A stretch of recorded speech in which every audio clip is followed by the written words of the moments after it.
चलिए आज जो क्वेश्चन हम बनाने जा रहे हैं यह बिहार बोर्ड के वेबसाइट से डाउनलोड किया गया क्वेश्चन है। तो देखते हैं पहला क्वेश्चन जो है क्या कह रहा है कि 2052 के अभाज्य गुणनखंड में 3 का घात क्या होगा। तो हम लोग जानते हैं इसको क्या करेंगे, तोड़ेंगे जी। 2052 तो तोड़ेंगे तो क्या 2 से पहले लगाएंगे तो 2 से कितना दे देगा, देखिए तो 10 2 दूना 4 6 दूना 12, फिर 2 से 5 दूना 10 2 1 2 3 दूना 6। अब देखिए 2 से नहीं लगेगा क्योंकि लास्ट में जो है 3 है। अब 5 3 1 4 5 9 कितना से लग जाएगा 3 से। तो 3 1 3 2 3 7 21 3 1 3 7 1 8 1 9 फिर 3 से लगेगा 3 5 15 के 5 2 3 7 21 7 5 12 फिर 3 से लगेगा तो कितना हो जाएगा यह 19 या 57 होगा। अब नहीं लगेगा और हमसे पूछ रहा है क्वेश्चन में किसका घात 3 का घात। तो 3 जगह आ गया वही ना उसका घात हो गया जी। 3 कितना आया 3 गो तो 3 का पावर 3 क्लियर, यानी घात कितना हुआ 3। तो क्लियर हो गया, इसका कौन सा हो जाएगा डी। अब नेक्स्ट है निम्न में किसका दशमलव प्रसार शांत नहीं है। हम लोग शांत और अशांत के लिए रूल पढ़े थे ना जी। जिसके बट्टा में यानी कि जिसका हर जो होगा वह 2 गुने 5 के रूप में अगर हो उसका पावर क्या है उससे मतलब नहीं। अगर 2 गुने 5 के रूप में है तो वह शांत होगा, अगर 2 गुने 5 के रूप में नहीं है तो अशांत होगा। तो देखिए पहला 2 गुने 5 के रूप में है तो क्या हो जाएगा ये पहला हो जाएगा शांत। दूसरा भी 2 गुने 5 के रूप में है तो क्या हो जाएगा शांत। तीसरा देखिए तो 2 गुने किसके रूप में है 7 के तो क्या हो जाएगा यही ना हो जाएगा अशांत। पूछ रहा शांत नहीं है तो ये तीनों देखिए ये भी 2 गुने 5 में है तो ये भी हो गया शांत। और जब ये तीनों शांत हो गया यहाँ देखिए 2 गुने 7 है तो यानी अशांत है तो ये शांत नहीं होगा। क्लियर। अब है नेक्स्ट कि बहुपद इतना के शून्यकों का योग ज्ञात करे। देखिए बहुपद हमारे पास ये दिया हुआ है और शून्यकों का योग यानी अल्फा प्लस बीटा। तो इसको सॉल्व अगर किया जाए तो x से अंदर गुना करेंगे तो क्या दे देगा 2x स्क्वायर माइनस 5x और फिर माइनस 3 = 0 लिख सकते हैं। अब देखिए कि यहाँ पे कह रहा है कि शून्यकों का क्या योगफल यानी अल्फा प्लस बीटा बराबर माइनस बी बाई ए। तो देखिए माइनस फॉर्मूला का और बी का वैल्यू कितना है -5 ये बी है जी और ए का मान कितना है 2। यह जो है वह ए का मान है जी। तो माइनस और -5 बटा 2 माइनस प्लस तो 5 बटा क्या आ जाएगा 2। देखिए ऑप्शन में 5 बटा 2 कौन सा है डी। क्लियर है जी। अब आते हैं नेक्स्ट क्वेश्चन पे। तो कह रहा है यदि समीकरण 2x स्क्वायर देखिए इक्वेशन क्या हमारे पास है 2x square plus px minus 3 = 0 का एक मूल -3 है। एक मूल -3 यानी कि एक वैल्यू इसका क्या है एक शून्य कितना है -3 है। हमसे पूछ रहा है t का मान। तो जब x का वैल्यू एक -3 शून्य का मतलब अल्फा दिया हुआ है या कह सकते हैं कि इसका x जो दिया हुआ है उसका वैल्यू दिया गया है तो डालेंगे तो डाल लेंगे तो क्या दे देगा देखिए तो 2 गुने x के जगह कितना डालना है -3 तो -3 अकरा x स्क्वायर तो होल स्क्वायर प्लस p या इंटू x तो x के जगह फिर -3 और उसके बाद है -3 हो गया = 0। देखिए तो 3 तिहाई माइनस प्लस 9 दूना 18 लिख दे डायरेक्ट यानी कि 2 गुने 3 तिहाई 9 अब प्लस माइनस आई हो जाएगा 3p अब -3 बराबर 0। अब देखिए यहाँ से तो यह 2 नवा 18 -3 बराबर -3 और -3p = 0। घट के क्या आएगा 15 -3p इक्वल टू 0। अब देखिए कि 3p को ले जाएंगे उधर तो प्लस हो जाएगा, जी।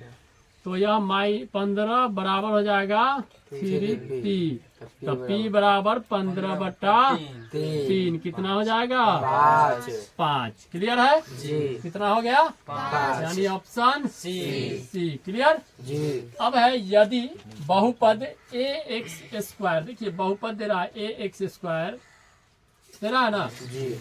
और कह रहा है -bx+c के शून्यक है अल्फा और बीटा, तो अल्फा इंटू बीटा बराबर क्या हो, तो शून्यकों का गुणनफल। जी। अब अल्फा इंटू बीटा क्या कहता है C/A कहता है। जी। तो देखिए C/A, अब C कहाँ पे है ये, और A यानी सीधा डायरेक्ट C/A, तो कौन सा ऑप्शन में C/A है, सी में। ऑप्शन सी में।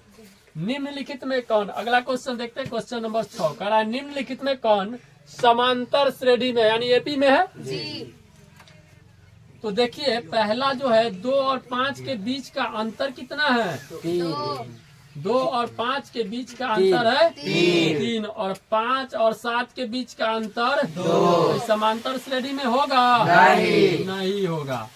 अब देखिए ये स्क्वायर है तो 2 दूना 4 दूना 8, ये 3 त्याई 9, तो ये दोनों के बीच का अंतर तो 1 है। अब इसका देखिए 3 त्याई 9 और 7 7 49, एक का अंतर कितना 9 और 49 यानी 41 है, ये भी नहीं होगा।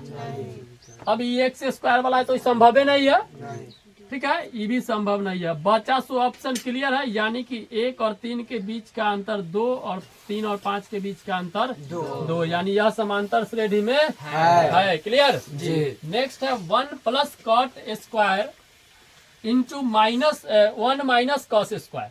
अब बराबर क्या होगा, तो देखिए इसमें घबराने की कोई बात नहीं है। 1 + cot² क्या देता है formula, cosec square. Kaushik square theta. Cosec square theta देता है जी। और 1 - cos² क्या देता है, sine square sine theta. Square देता है जी। और cos² theta cosec square theta अगुने साइन स्क्वायर थीटा क्या देगा 1 दे देगा, तो क्या हो जाएगा ऑप्शन डी। क्लियर है।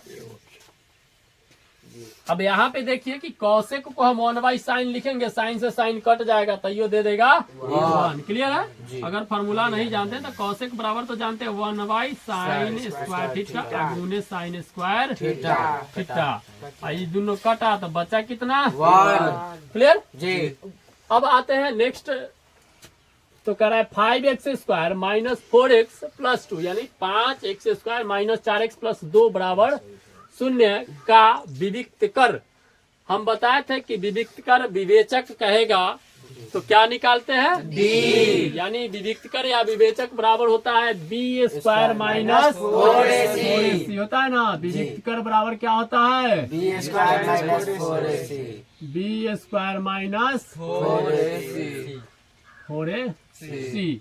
तो देखिए b² कितना है, b का वैल्यू -4, तो -4 का स्क्वायर करेंगे तो -4 चौका 16 और 4 a का मान कितना है 5 और c का वैल्यू 2, तो 4 चौका 16 -5 दूना 10 चौका 40 हो गया। माइनस में कितना आ जाएगा 24। क्लियर है जी। यानी कौन सा ऑप्शन बी। क्लियर जी। नेक्स्ट है 2x² - 4x + 3 = 0 के मूलों की प्रकृति क्या होगी।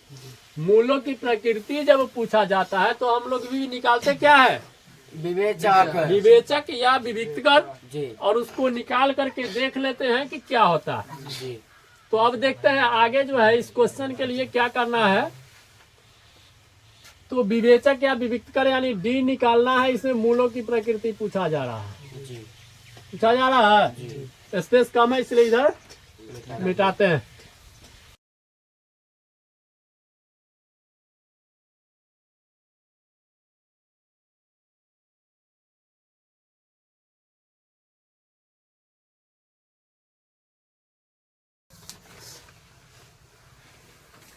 चलिए देखते हैं अब क्या कह रहा है कि मूलों की प्रकृति पूछ रहा है, तो हम निकालेंगे डी जी और डी बराबर रूल होता है B B square square minus minus 4ac। 4ac। यह क्वेश्चन नंबर कितना है? 9 9।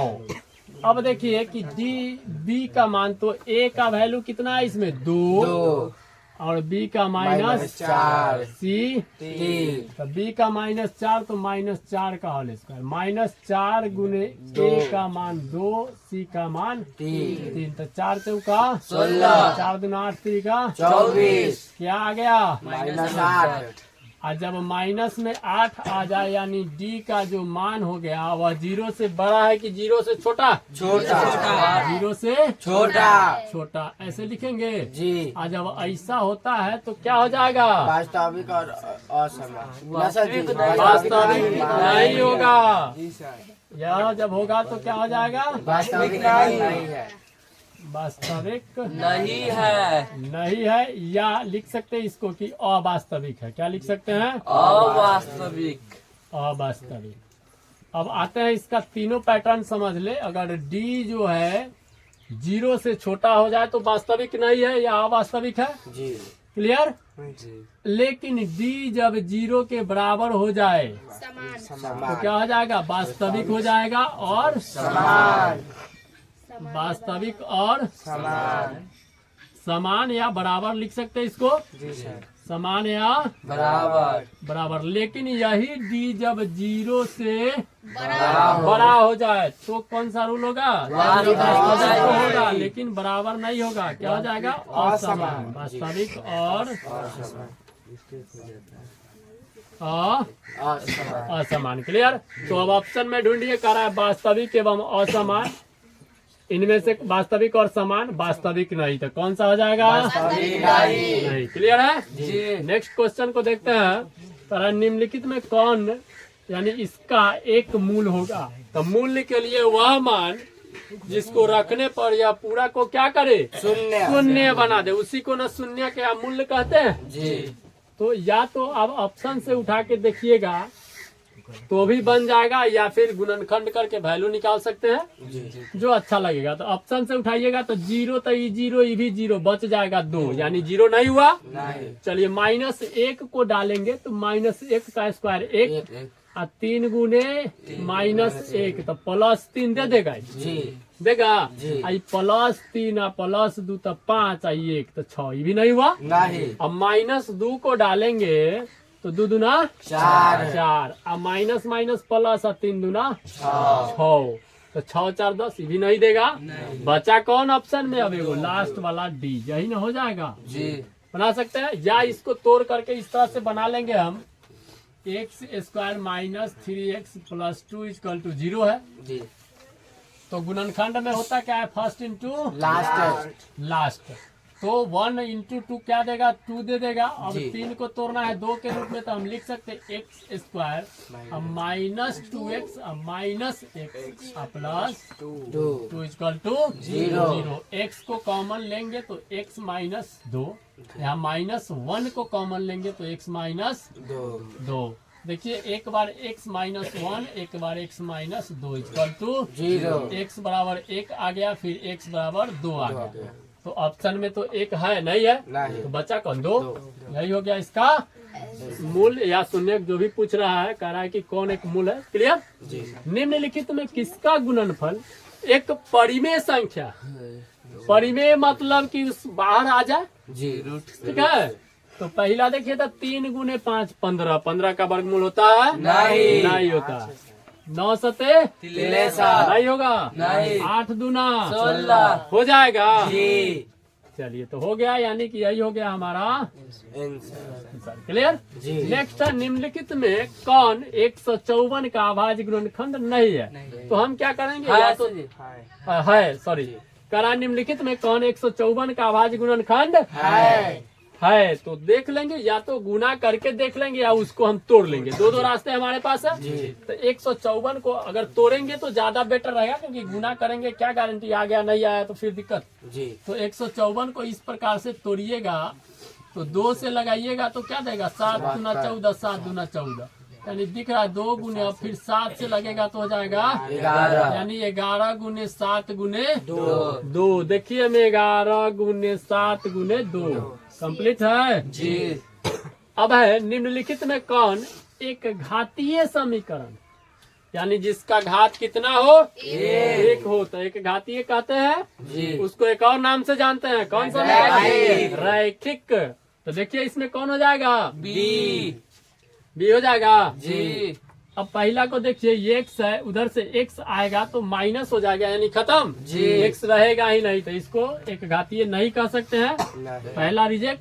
जी दूसरा में आएंगे तो देखिए x प्लस 1 का होल स्क्वायर किया जाए तो कहीं ना कहीं यह पहला का टर्म में x स्क्वायर तो देगा, जी उधर से x स्क्वायर है, जी इधर लाएंगे तो माइनस x स्क्वायर यानी खत्म। जी। तो बचेगा बिन पावर वाला सीधा x, जी यानी यह क्या हो जाएगा आंसर। यहाँ देखिए कि घात कितना है 2 तो ये तो है ही नहीं, द्विघातीय है ही। जी यहाँ भी घात कितना है 2 ये भी नहीं है, नहीं। ये भी रिजेक्ट हो गया। तो बचा बी करा अब कौन द्विघात है, इसमें जिसका घात 2 वही ना द्विघात जी। समीकरण।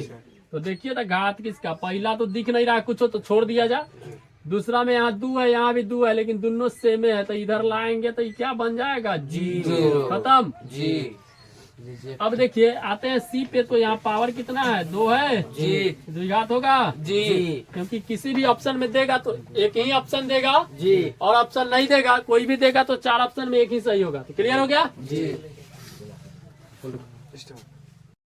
चलिए नेक्स्ट क्वेश्चन है, कह रहा है कि यदि समीकरण 4x² minus 3 plus 1 equal to 0 के मूल्य बराबर हो, तो मूल्य जब बराबर होगा तो रिजल्ट क्या, अभी थोड़ी देर पहले हम लोग पढ़े ना मूल्य बराबर, अभी बताया इससे पहले वाले क्वेश्चन में जी कि जब मूल्य बराबर हो तो डी किसके बराबर हो जाए 0 के 0 के, यानी मूल्य बराबर का बात कर रहा है, क्या कर रहा है मूल्य बराबर हो तो डी जो होगा वह 0 के बराबर होगा।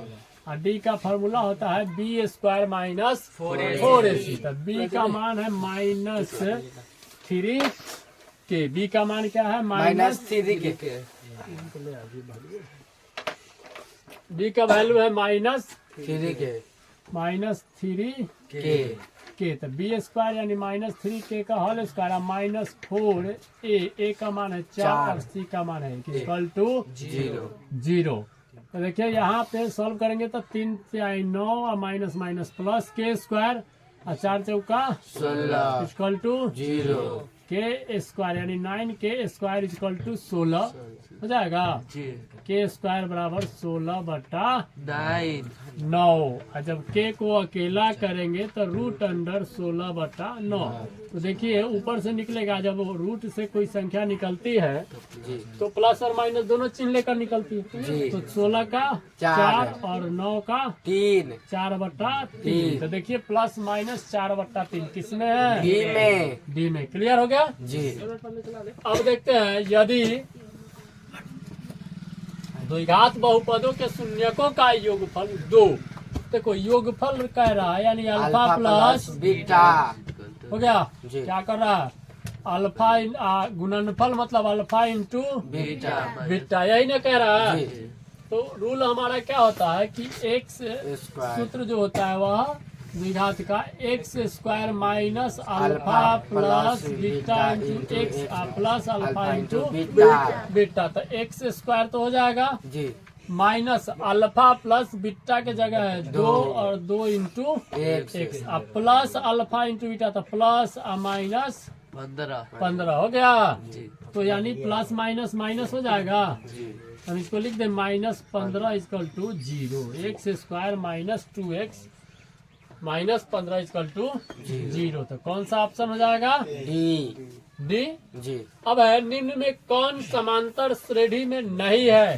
तो पूछ रहा है कौन नहीं है। तो जाहिर सी बात है जब नहीं का चर्चा कर रहा है तो 3 गो जो होगा इसमें ऑप्शन में वह होगा और एक होगा वो नहीं होगा। तो पहला देखिए तो 12 और 16 के बीच का अंतर कितना है 4 और 16 और 20 का अंतर 4 यानी यह समांतर श्रेणी में है। जी दूसरा देखिए तो 2 का स्क्वायर कितना देता है 4 5 का 25 7 का 50, ये दोनों के बीच का अंतर 21 का है और इसके बीच का अंतर कितने का? 24 का 24 का। यानी यह समांतर श्रेणी में है नहीं है। आप पूछ रहा है कि कौन नहीं है, तो यही हो जाएगा जी।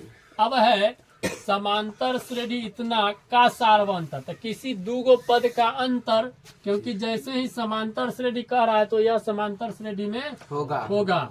तो देखिए रूट हम क्या कहते हैं, डी बराबर होता है T2 माइनस T1 जी। छोटका डी तो रूट 8 माइनस रूट 2 हो जाएगा जी। अब रूट 8 को तोड़ा जाए तो 2 दूना 4 दूना 8, 2 रूट 2 माइनस रूट 2 जी। कॉमन ले लीजिएगा, रूट 2 तो हो जाएगा 2 माइनस 1, यानी कि सीधा क्या दे देगा? रूट 2 इंटू 1 आएगा तो रूट 2 हो जाएगा, यानी कि कौन हो जाएगा इसका सारवंतर? डी। नेक्स्ट है, यदि समांतर श्रेणी ये तीनों पद जो है वह क्या है, एपी में है, समांतर श्रेणी में है, तो एक्स का मान हमसे पूछा जा रहा है, तो टर्म कितने हैं? 3 है ना। तो हम क्या कर ले, 3 माइनस 2 माइनस 1 और 3 माइनस 2 तो कर ले, यानी T2 minus T1 is equal to T3 minus T2, यही ना करेंगे तो T1 जो है और T2 की बात करें तो देखिए यहाँ पे 3x माइनस x प्लस 2 हो जाएगा जी, इजकल टू यह है 4x प्लस 1 माइनस 3x। अब इक्वल कर लिया जाए इसको, तो अंदर जब गुना हो जाएगा तो चिन्ह से तो माइनस x माइनस 2, यह 4 में से 3 घटेगा तो 1, यानी सीधा x बचेगा जी। अब देखिए 3x में से x घटाएंगे तो 2x minus 2 equal to x plus 1, 2x और x को लाए माइनस x हो गया, उधर 1 है 2 जाएगा प्लस में हो जाएगा, घट क्या है x इधर हो गया 3। देखिए तो कौन सा ऑप्शन है? सी। क्लियर है जी। अब है tan 30 sin 30 cot 60 और cosec 30। क्लियर है जी। अब आप यहाँ पे देखिए, इस दोनों को देखिएगा, sine theta into cos theta दोनों इक्वल है और गुना में है तो क्या देगा? 1 ही दे देगा जी।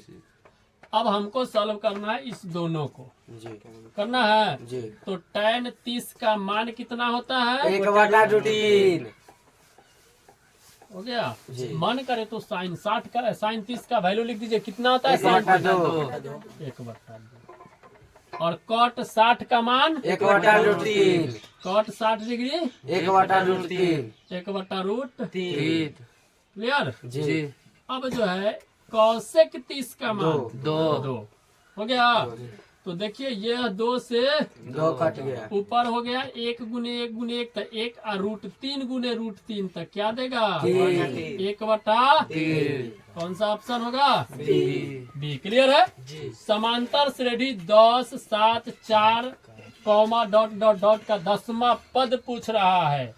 मेरे पास प्रथम पद है, यह है ए, है ना जी।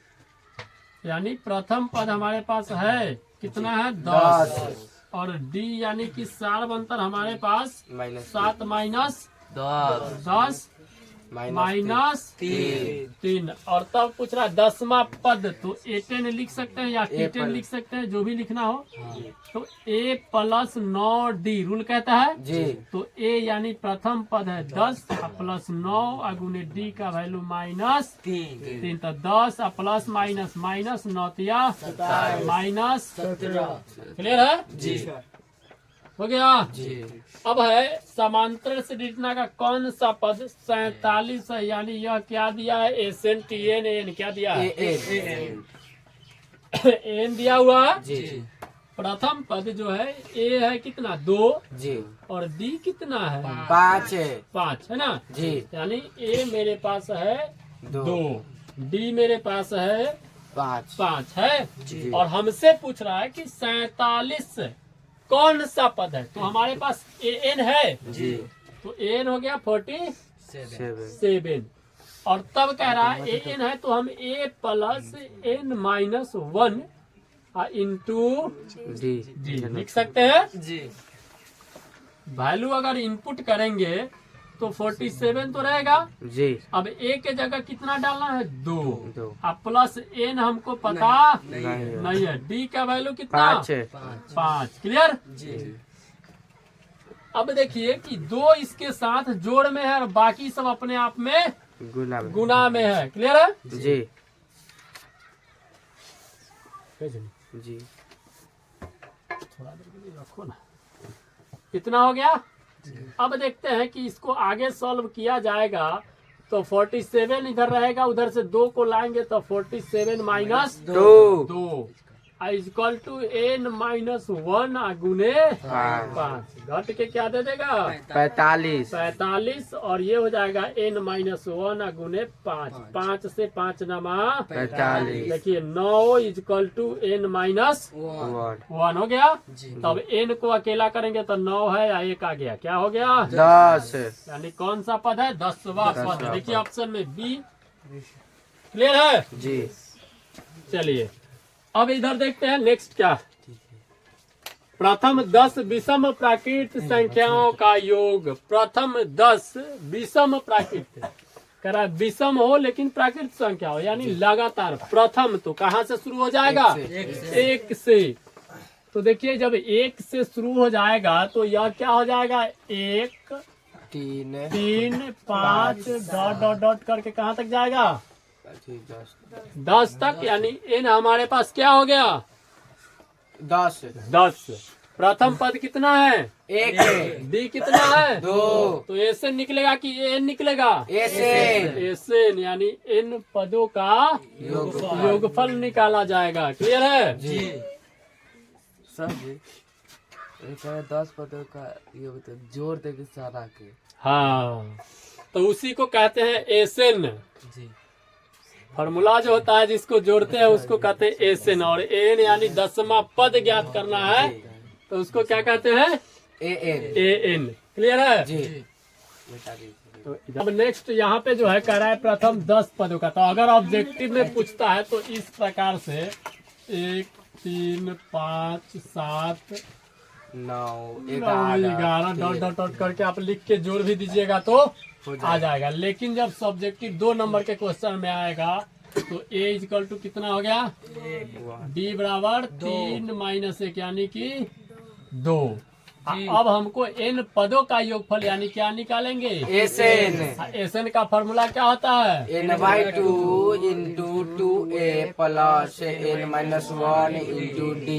n/2 into 2a plus n-1 into D. Clear है? जी एसएन निकाल रहे हैं यानी हम निकाल रहे हैं 10वां पद। जी 10 पदों का योगफल सॉरी। तो S10 हो गया और n के जगह 10 बट्टा 2 2y इंटू 1। a का मान है 1 सर। ठीक है? a का वैल्यू 1 है। क्लियर? अब n माइनस 1 इंटू डी तो 9 10 माइनस 1 गुने डी का वैल्यू कितना है? 2। यह जो है क्या देगा? 5। और यह 2 गुने 1 हो जाएगा 2 और यह 9 गुने 2। क्लियर? जी 5 इंटू 2 प्लस 9 दूना 18। 5 इंटू 18 2 20। कितना आ गया? 100। क्लियर? जी तो देख लीजिए ऑप्शन में है जी कहाँ है? बी। नेक्स्ट है यदि किसी समांतर श्रेणी का nवां पद Tn equal to 2n minus 2n plus 5। देखिए यहाँ nवां पद यहीं पे देखेंगे इसको। हम बताए थे कि जब nवां पद हो हमसे पूछे तो n का वैल्यू जितना कहे ना 10वां पद कहे तो n के जगह क्या डालना है? 10। दूसरा पद कहे तो n के जगह क्या डालेंगे? 2। क्लियर है? तो यहाँ पे T4 पूछ रहा है। क्या पूछ रहा है? T4 चौथा पद तो 2 n के जगह पे 4 प्लस 5 4 दूना 8 प्लस 5 कितना दे देगा? 13। देखिए तो बन गया। छूटेगा नहीं ना ऐसा क्वेश्चन। अब है P of x equal to इतना और G of x equal to इतना में भाग देने पर P ऑफ x का घात पूछ रहा है। किसका घात? P ऑफ x का। कुछ नहीं करना है, दोनों के घात को घटाना है, पहले वाले में से दूसरे वाले का। तो इसका पावर कितना? 5। इसका पावर 1। इसको घटाएंगे तो कितना आ जाएगा? 4 में से 1 यानी डायरेक्ट बन जाएगा। इसके पहले डिजिट क्या है, 3 है, 2 है, 1 है, 5 है, उससे मतलब नहीं है। सिर्फ पावर को देख लेना है और पावर को क्या करना है, घटा लेना है। कब, जब पी ऑफ एक्स बट्टा जी ऑफ एक्स पूछे तब उसका घात पूछ रहा है तो हो जाएगा जी। अब यदि बहुपद पी ऑफ एक्स का एक शून्यक -3 है, किसका एक शून्यक पूछ रहा है, पी ऑफ एक्स का, तो हम लोग पढ़े थे कि जब माइनस रहे तो क्या लगा के गुणनखंड होगा, प्लस, प्लस रहे तो माइनस। तो कह रहा है कि पी ऑफ एक्स का एक गुणनखंड, तो कह रहा है -3, तो एक्स अब बराबर लिख देंगे -3। इसको जब एक तरफ करेंगे तो 3 उधर जाएगा, तो x प्लस 3 इक्वल टू 0, यानी x प्लस 3 किसमें, ए में। अगर वहीं पे सीधा 3 रहता तो क्या हो जाता, x माइनस 3। क्लियर है जी, दिक्कत नहीं ना। नेक्स्ट है इतना इक्वल टू 7 का एक हल है। मतलब एक हल का मतलब होता है कि इसमें x और y के वैल्यू को, इसका विदाउट ऑप्शन कोई उपाय नहीं है जी। करना क्या है कि x के मान को डालेंगे, y के मान को डालेंगे, और जिसके बराबर में कितना दिया हुआ है यहाँ पे, तो x और y का वैल्यू इसमें रखा जाए इधर, तो कितना आना चाहिए, 7। अगर आता है तो सही, नहीं आता है वो ऑप्शन नहीं होगा। तो पहला देखिए 6 डालेंगे तो 6 दूना -12 हो जाएगा, और 1 करेंगे तो 5 नहीं ना होगा, क्योंकि ये माइनस तो जोड़ेंगे जी, 7 देगा नहीं। इसको देखिए 3 दूना 6, 5 इकाई 6 में से 5 घटा 1 नहीं होगा नहीं। चलिए यहाँ -1 डालेंगे, तो ये -1 डालेंगे तो -1 गुने 2, तो क्या दे देगा, -2 देगा जी। फिर है माइनस है और फिर 5 इंटू क्या है, y के जगह क्या डालना है, 1 है जी। कहाँ y के जगह 1, तो 1 डाल दिए। देखो -2 और माइनस क्या देगा, -7। सही है, नहीं होगा नहीं। तीसरा ऑप्शन बचा लास्ट जी, यह होगा जी। क्या हो जाएगा, 2 गुने 6, x के जगह डाले -5 गुने 1 हो गया जी। 6 दूना 12, 5 इकाई 5 क्या देगा, 7। क्लियर है जी, आ गया यस सर। यही हो जाएगा हमारा आंसर, सही है जी। निम्नलिखित में कौन बिंदु x बराबर 4 के आलेख पर है। तो हमने बोला था कि जहाँ भी देखेंगे तो हमको बिंदु जब निर्देशांक दिया जाएगा तो हम निर्देशांक को क्या करेंगे, सिर्फ उसमें x का मान देखेंगे, यानी पहला वैल्यू देखेंगे कि 4 है कि नहीं है। बाद के वैल्यू से हमको मतलब नहीं है। क्या है यहाँ पे 4, x का वैल्यू 4 है जी, इसमें है, इसमें है, यानी कि x इक्वल टू 4 तीनों में है। तो ऑप्शन क्या कह रहा है, इनमें से सभी। क्लियर जी। अगर यहीं पे किसी का रहता तो x का वैल्यू क्या हो जाता है, यहाँ पे मान लो कि यहाँ पे एगो देता है, इनमें से सभी नहीं रहता ऑप्शन में, तो किसी एक में होता जो पहिलक्का में क्या होता, 4। क्लियर जी।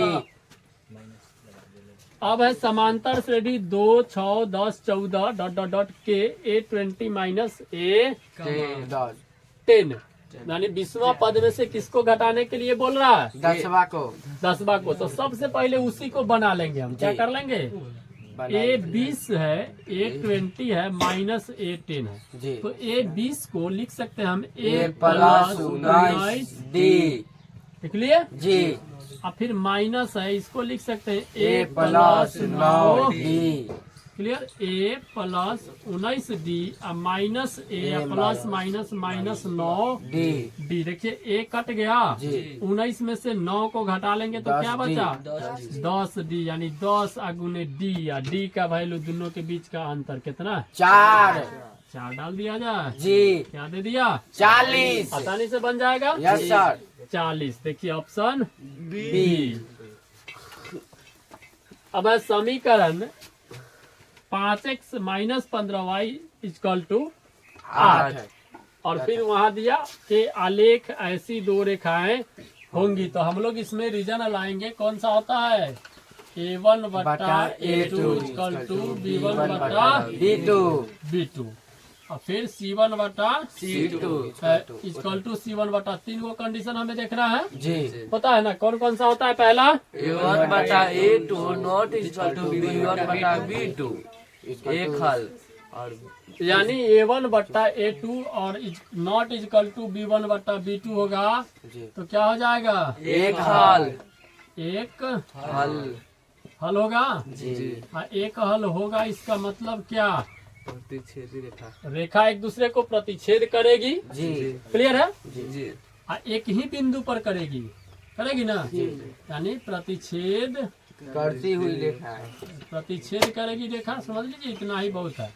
अब नेक्स्ट रीजन जो दे रहा है वह क्या होता है? A1 बट्टा A2 ji equal to B1 बट्टा B2 और एक और होता है C1 बट्टा C2 ठीक है। जी A1 बट्टा A2 इक्वल टू B1 बट्टा B2 इक्वल टू C1 बट्टा C2 यानी A1 बट्टा A2 जो है और B1 बट्टा B2 तो बराबर होगा, लेकिन C1 बट्टा C2 बराबर नहीं होगा। जब नहीं होगा तो क्या हो जाएगा? इसका कोई भी condition? हल नहीं, कोई हल असंगत हो जाएगा। जी क्या हो जाएगा? असंगत। और जब असंगत हो जाएगा तो समांतर रेखा है। ठीक है, असंगत होगा इसका। तो असंगत जब हो जाएगा, असंगत मतलब कि संगत है ही नहीं है, क्लियर नहीं है। तो दोनों जो होता है ना ग्राफ में बनाते हैं तो इस प्रकार का इसका ग्राफ जाएगा कि एक रेखा ऐसा है तो दूसरा भी ऐसा होगा। जब ऐसा का होगा तो कौन रेखा हो जाएगा?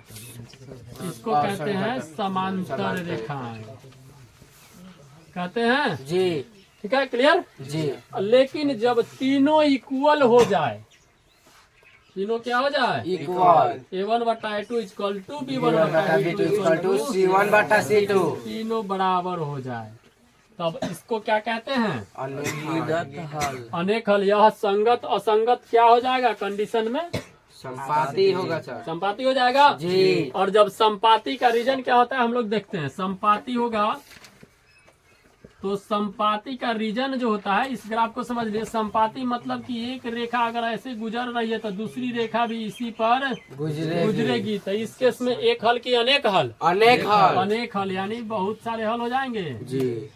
अनेक हल हल होंगे। जी। तो इस क्वेश्चन को अब इसके कंडीशन पे आप बना लीजिएगा जी। तो बना के आइएगा, इसको देखेंगे फिर नेक्स्ट डे आप लोग बना के कमेंट कीजिए, जी। फिर हम देखते हैं।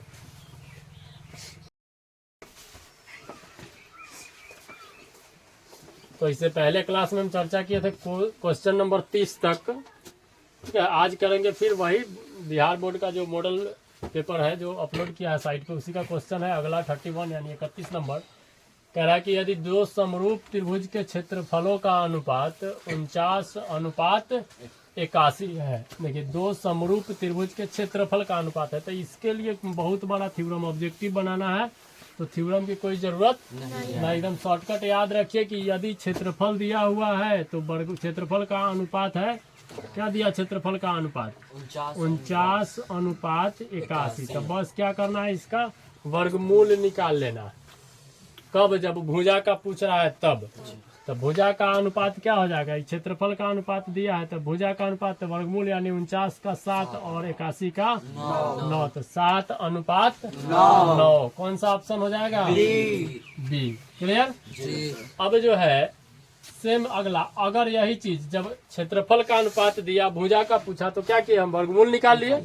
लेकिन जब भुजा का अनुपात देगा क्षेत्रफल पूछेगा तो बस वर्ग कर लेंगे। सेम काम नेक्स्ट क्वेश्चन कह रहा है कि दो समरूप त्रिभुज की संगत भुजाएं 4:5 है। देखिए यहाँ पे क्या दिया गया है? भुजा है 4:5। तब पूछ रहा है हमसे कि क्षेत्रफल का अनुपात क्या होगा। तो जब इसका वर्ग क्षेत्रफल था तो वर्गमूल किए थे, तो अब क्या करेंगे? वर्ग कर देंगे। तो 4 का वर्ग कितना हो जाएगा? 5 का 16:25। क्लियर है? फिर तो ये दोनों तो क्लियर है कि इस तरह से देगा तो बन जाएगा। यानी कि जब क्षेत्रफल का अनुपात देगा समरूप त्रिभुज का तो भुजा का पूछेगा तो क्या करेंगे? वर्गमूल निकाल लेंगे। और भुजा का देगा क्षेत्रफल का पूछेगा तो वर्ग कर लेंगे। क्लियर? अब है एक समचतुर्भुज के विकर्ण। समचतुर्भुज का जिसकी चारों भुजा क्या होती है? आपस में बराबर। आकृति कुछ इस प्रकार बनेगा समचतुर्भुज का आकृति। अब नाम दे दीजिए ABCD। अब कह रहा है कि इसका दो विकर्ण है, एक बड़ा एक छोटा सा। तो एगो 24 है, दूसरा कितना है? 32। तो देखिए विकर्ण जो है और समचतुर्भुज का विकर्ण हम लोग जानते हैं कि एक दूसरे को पूरा सम द्विभाजित करता। तो ये पूरा जो है कितना है 32 है, 32 पूरा 32 32 है यहाँ से लेकर के यहाँ तक, और ये पूरा कितना है 24 है ये भी। तो अब क्या कह रहा है कि सम चतुर्भुज का विकर्ण जो है, रूल कहता है कि सम चतुर्भुज का विकर्ण एक दूसरे को सम विभाजित करती है और कितना डिग्री के कोण पे काटती है 90 डिग्री करती है। तो देखिए पूरा था 32, तो आधा कितना हो गया 16, इधर भी 16 और ये हो गया 12 और ये हो गया 12। क्लियर है जी। अब हमसे पूछा जा रहा है कि इसकी क्या प्रत्येक भुजा की में किसके बराबर था। प्रत्येक भुजा हम निकाल लेंगे, प्रत्येक भुजा यानी किसी एक भुजा को निकालेंगे तो AD बराबर था। अब आ जाइए पाइथागोरस प्रमेय में, तो क्या हो जाएगा यहाँ पे, यह जो हो गया 90 डिग्री के ठीक सामने वाला है, तो यह कर्ण हो गया एक तरह से AD। अगर हम एक त्रिभुज की बात करें, यहाँ पे त्रिभुज बना ले इस तरह से, इसका नाम दे देते हैं, यह O है, तो क्या हो जाएगा O, ये हो जाएगा A और ये हो जाएगा D हो जाएगा। ये कितना डिग्री बना रहा है 90 डिग्री। ये वाला भुजा A से O तक कितना है 12 और O से D तक कितना है 16। तो हम AD निकालेंगे तो AD बराबर क्या root under AO square plus square. Clear है तो कर लेंगे तब 12 का वर्ग कितना दे देगा 116 का 256। इसको जोड़ा जाए कितना हो जाएगा 400। 6 4 10 5 4 9 1 10 2 1 3 1 4 ठीक है। और 400 का वर्गमूल कितना होता है 20 सेंटीमीटर। क्लियर है तो प्रत्येक भुजा कितनी हो गई 20 सेंटीमीटर। तो ऐसा अगर क्वेश्चन दे तो क्लियर है बन जाएगा। अब कह रहा है tan square 30 degree plus cot square 60 degree. तो देखिए tan स्क्वायर 30 डिग्री का मान कितना होता है, इसका क्या कह रहा है होल स्क्वायर प्लस फिर क्या कह रहा है cot square 60 degree. cot square 60 का वैल्यू 1/√3 इसका भी होल स्क्वायर। अब 1/√3 का होल स्क्वायर करेंगे तो 1/3, इसका भी करेंगे तो 1/3, भिन्न का जोड़ बनाएंगे तो 2/3, क्योंकि नीचे जो है दोनों सेम है तो एक का एक 2, यानी कौन सा हो जाएगा ऑप्शन बी। नेक्स्ट क्वेश्चन है कि 35 यानी त्रिभुज ABC तथा त्रिभुज DEF में AB बटा DE इक्वल टू है AC बटा DF। ये दोनों त्रिभुज समरूप होंगे। अब कब समरूप होंगे, समरूप होने के लिए हमारी कंडीशन क्या होनी चाहिए, तो बनाएंगे हम सबसे पहले त्रिभुज। मान लीजिए यह ABC है और दूसरा त्रिभुज जो है क्या कह रहा है, दूसरा त्रिभुज का नाम है DEF। तो DEF। अब यहाँ पे कह रहा है AB बट्टा DE। तो देखिए AB बट्टा DE। अब कह रहा है AC बट्टा DF। तो AC बट्टा DF। तो AC ये हो गया और DF ये हो गया। अब ई भुजा इतना बट्टा इतना और इतना बट्टा इतना है ना, तो ये दोनों के बीच यानी जब दो भुजाएं समरूप को दर्शाती है तो दोनों के बीच का जो कोण बनेगा वह जो होगा इक्वल होगा।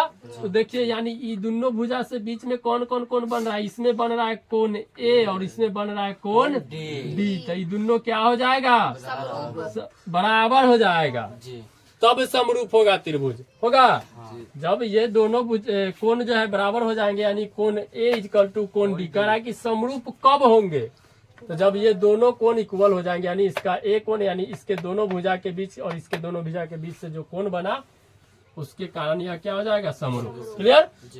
अब है नेक्स्ट की यदि त्रिभुज ABC समरूप है त्रिभुज PQR और क्षेत्रफल त्रिभुज ABC अनुपात क्षेत्रफल त्रिभुज PQR। अभी हम लोग समझे हैं, सेम क्वेश्चन को क्या किया है घुमा दिया कि दोनों त्रिभुज के क्षेत्रफलों का अनुपात दिया हुआ है 121 अनुपात 169। तो जब क्षेत्रफल का अनुपात दिया गया हो अब भुजा का अनुपात पूछ रहा है BC बटा BC अनुपात QR।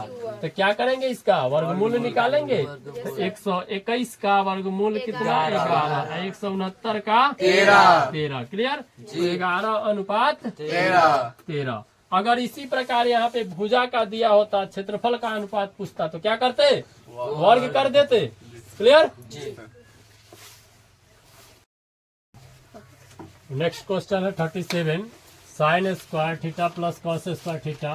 तो ये तो डायरेक्टली फॉर्मूला ही है, कितना होता है इसका वैल्यू 1। तो कौन सा ऑप्शन हो जाएगा? बी। आगे है कि यदि त्रिभुज एबीसी समरूप है त्रिभुज पीक्यू आर, तो कह रहा है कोण बी 47 डिग्री है, कोण आर 83 डिग्री है, तो कोण ए कितना होगा? तो आइए आकृति से इसको समझते हैं। तो त्रिभुज पहला जो है वह है ए बी सी, और दूसरा जो कह रहा है वह है पी क्यू आर। अब देखिए कह रहा है कि कोण बी 47 डिग्री है, कोण बी 47 डिग्री है, और कोण आर जो है वह कितना है? 83 डिग्री। अब कह रहा है कि त्रिभुज एबीसी समरूप है त्रिभुज पीक्यू आर के, तो त्रिभुज एबीसी समरूप है त्रिभुज पीक्यू आर के, तक कोण यहाँ पे जब समरूप है, रूल कह रहा है त्रिभुज एबीसी समरूप है त्रिभुज पीक्यू आर, तो जब ऐसा होता है तो कोण ए इज इक्वल टू कोण पी हो जाए, कोण बी बराबर कोण क्यू, और कोण सी इज इक्वल टू कोण आर। तो देखिए जब कोण B is equal to Q, तो बी बराबर क्यू बराबर कितना डिग्री? बी बराबर क्यू, तो बराबर दोनों, जब एक 47 तो दूसरा यानी 47 के बराबर। कोण सी इज इक्वल टू कोण आर, तो यह कितना डिग्री? 83, क्योंकि एक दिया हुआ है कोण आर 83 है, तो कोण सी भी 83 होगा। तब कोण ए इज इक्वल टू कोण पी, तो त्रिभुज के तीनों कोण का योगफल, तो देखिए जब कोण सी यहाँ पे बी 47, तो कोण सी जो है वह 83 हो जाएगा, ये वाला यह कितना डिग्री हो जाएगा? 83। हमसे पूछा जा रहा है कोण ए कितना, तो हम जानते हैं त्रिभुज के तीनों कोण का योगफल कितना डिग्री होगा? 180 डिग्री, यानी कोण ए प्लस कोण बी प्लस कोण सी इक्वल टू 180 डिग्री। क्लियर है?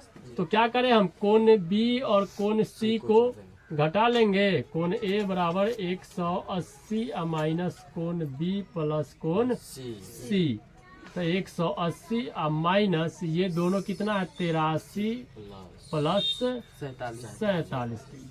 क्लियर है? तो 180 माइनस 130 डिग्री हो जाएगा, घट के कितना दे देगा? 50 डिग्री। यही होगा ऑप्शन ए। नेक्स्ट है त्रिभुज एबीसी समरूप है त्रिभुज पीक्यू आर के, तो कह रहा है 2AB बराबर PQ है, यानी PQ का दुगना है कौन? AB। इस क्वेश्चन का मतलब यही ना है कि PQ का दुगना कौन है? AB है। तो कह रहा है BC, अब देखिए सेम आकृति पे ही समझ लेंगे।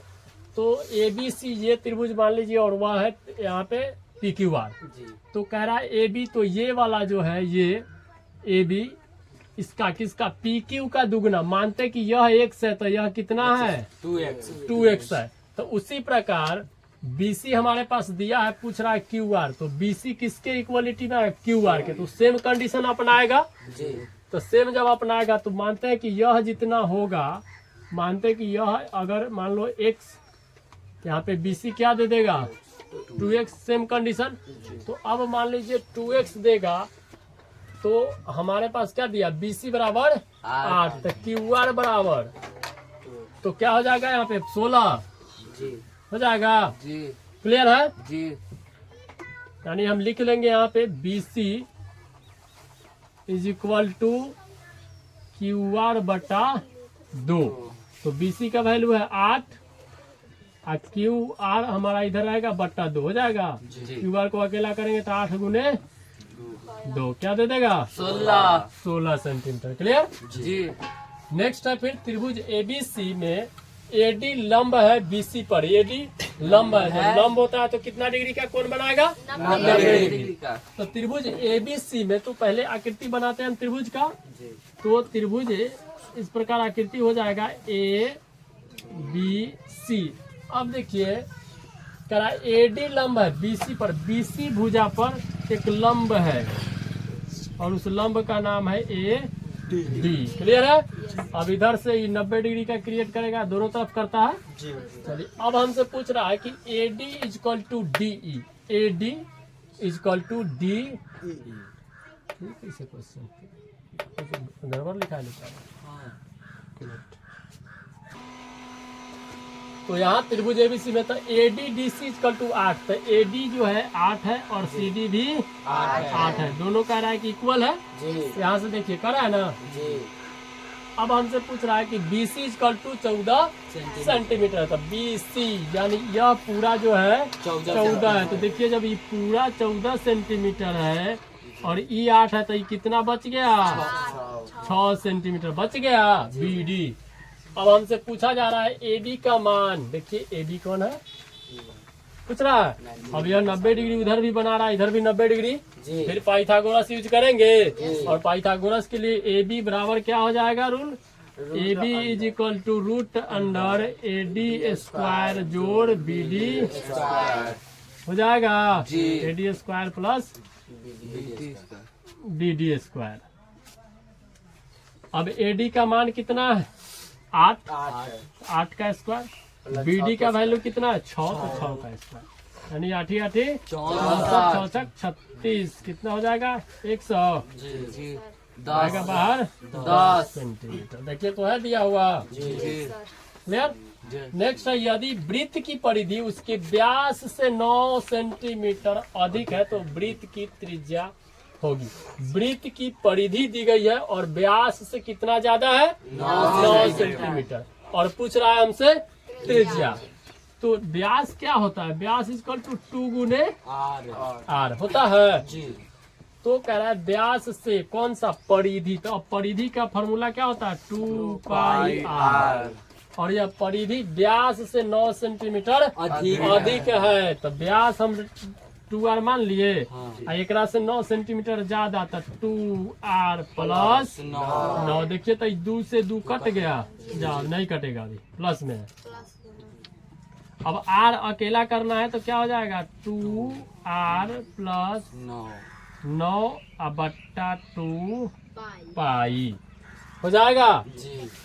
अब देखिए इसको अब सॉल्यूशन कर सकते हैं हम, तो 2 इंटू आर बट्टा 2 पाई प्लस 9 बट्टा 2 पाई। तो देखिए यह 2 से 2 कट गया।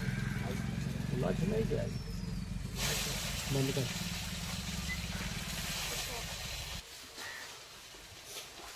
अब नेक्स्ट क्वेश्चन है किसी वृत्त की परिधि उसके व्यास से 9 सेंटीमीटर अधिक है। तो परिधि जो है व्यास से, तो व्यास क्या होता है किसी का,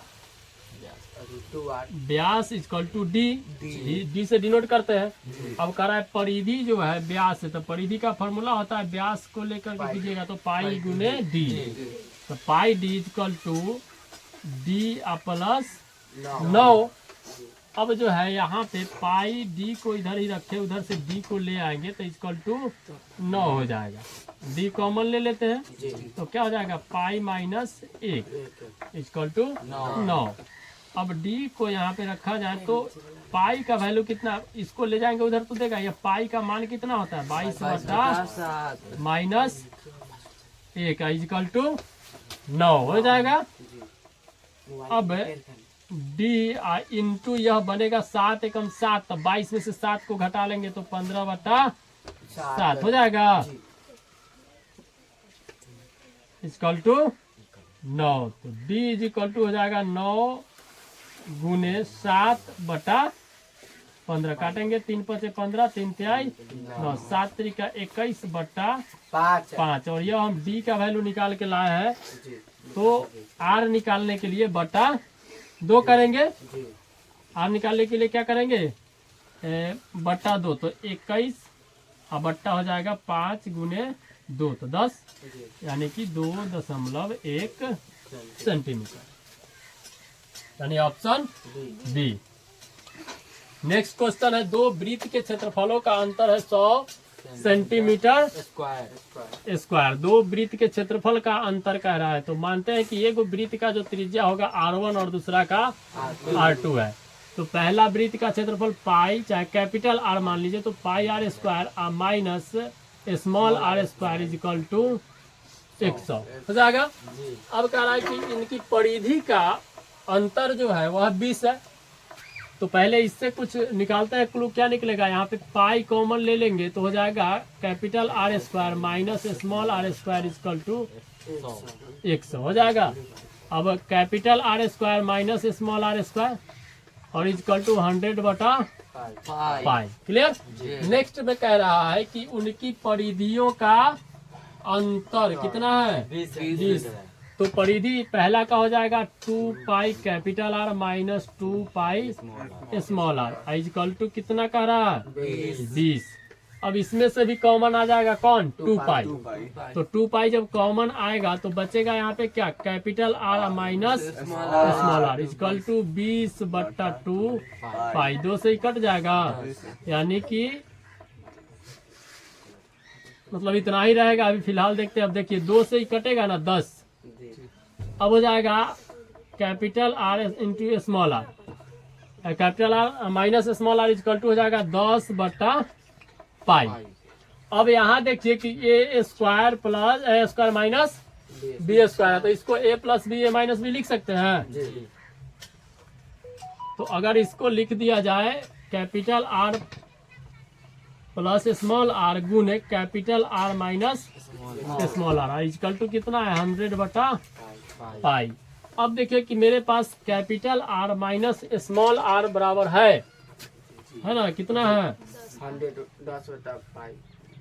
10/पाई। तो 10/पाई इजकल टू 100/पाई। पाई से पाई कैंसिल हो गया 10 से 10 मरतबे खत्म यानी capital R plus small are is equal to 10। अब वही पूछ रहा है कह रहा है क्वेश्चन में कि उनकी त्रिज्याओं का योग।